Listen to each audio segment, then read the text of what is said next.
Yesterday, May 22nd, 2025, Congress passed Trump's tax-slash-fever dream by just one vote. DC reeled from an alleged pro-Palestinian activist murdered Israeli diplomats. The Senate drop-kicked California's gas car ban. Harvard lost its foreign students by DHS order.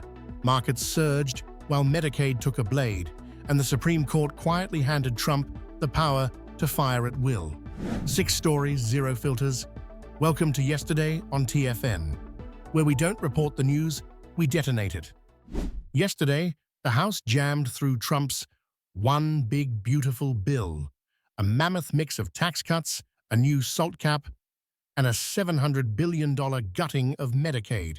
It passed 215 to 214, with 2 GOP rebels and 1 absentee shaking the thin margin. Speaker Mike Johnson chanted USA like it was halftime in a football game. Senator Rand Paul called it reckless. X spun like a roulette of relief and recoil. At Baldwin Daniel shouted, tax relief, while at Mickelcher fired back, debt soars. The bill's fate now sits with the Senate, where even allies are sharpening scalpels. The CBO's warning slapped a $3.8 trillion deficit sticker on the package. Markets blinked, yields ticked up. But growth hawks still see upside. For middle-class families, relief may arrive late, if at all. The hard right noise signals deeper GOP fractures. Is this prosperity or a debt-fueled gamble on vibes? Yesterday, a brutal double murder shocked D.C. Sarah Milgram and Yaron Lashinsky, Israeli embassy staffers, were gunned down in what Trump called a horrific terror act. The suspect, allegedly linked to BLM, though the DOJ says no proof yet. The ADL called it vile. Jewish groups launched urgent security audits. 6 stories, each with a trigger. X pulsed with grief and rage. At Patriot X22 demanded justice, while at Proggy X99 countered, no hate. The killings drop into a capital already reeling from a 12% crime spike. And Trump's rhetoric? It may twist the US-Israel alliance just when it's already fraying.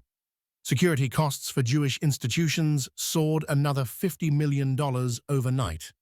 Tragedy, yes, but politically, it's gasoline on fire. Yesterday, the Senate torched California's 2025 gas car ban, voting 51 to 44 to kill the EPA waiver that let California set stricter emissions rules. Elissa Slotkin broke from her party to vote yes.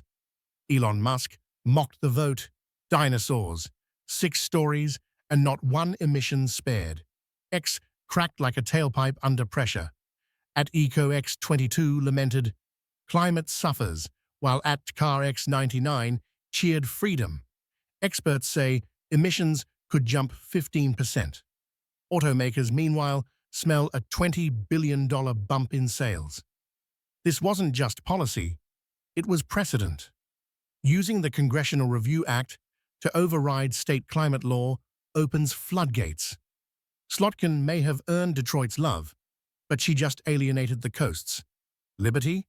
Or just another legislative rollback disguised as freedom? Yesterday, Harvard got kneecapped. DHS Secretary Kristi Noem revoked its approval to host international students, citing anti-Semitic incidents, alleged CCP links, and hostile campus climates. The university called it arbitrary. Alan Dershowitz called it overbroad. 6 stories, 1 ivy gutted. X reactions flared like open wounds. At Magakuworks22 pumped tough, while DDUX99 warned academia hurts. Nearly 7,000 students now face forced transfers. The move could cost Harvard $400 million in tuition losses alone. And it's not just Harvard. Other Ivies are bracing. SCOTUS might weigh in if this expands. Noem's power flex? Or a test case for reining in woke academia? Accountability? Or authoritarian overreach? Yesterday, economists cheered and braced. Fox Business gave wall-to-wall praise to the One Big Beautiful Bill's tax cuts. Kudlow, Carney, Even Forbes forecast a 5.2% GDP boost. Investor Scott Bessent said it loud, growth trumps deficits. 6 stories, and this one hits your wallet. X flared with fiscal euphoria and dread. At TaxX22 crowed, boom, while at DebtX99 shot back, deficits. But behind the sugar high, the math bites. CBO sees a $2.3 trillion debt balloon. Nearly 9 million Americans could lose Medicaid coverage. SALT relief mostly helps upper earners. And while the market surged 3%, bond yields flashed red. Rate hikes could follow. This might be the economy's caffeine rush before the crash. And yesterday, the Supreme Court quietly redrew the separation of powers. In a 6-3 decision, it let Trump fire leaders at independent agencies, including the NLRB and the Merit Systems Protection Board. The decision was unsigned. The message? Presidential power just got a green light. 6 stories, and this one rewires the republic.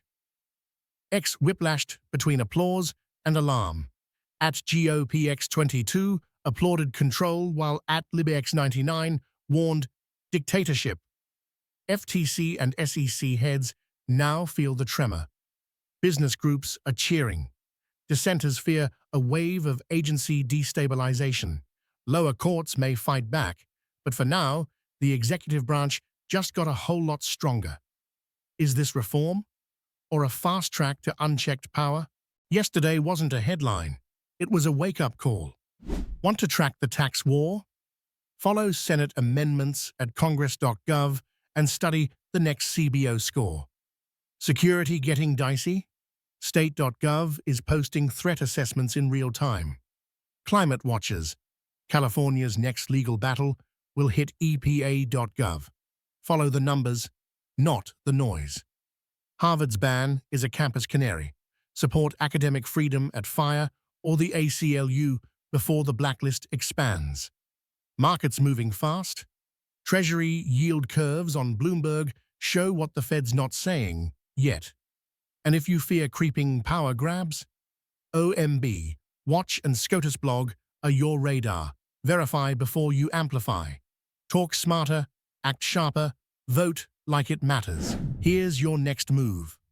Yesterday, the power structure tilted toward debt, toward fear, toward force. If you're not paying attention, someone else is making your future. Join us tomorrow on Yesterday. Truth fights narrative every damn day.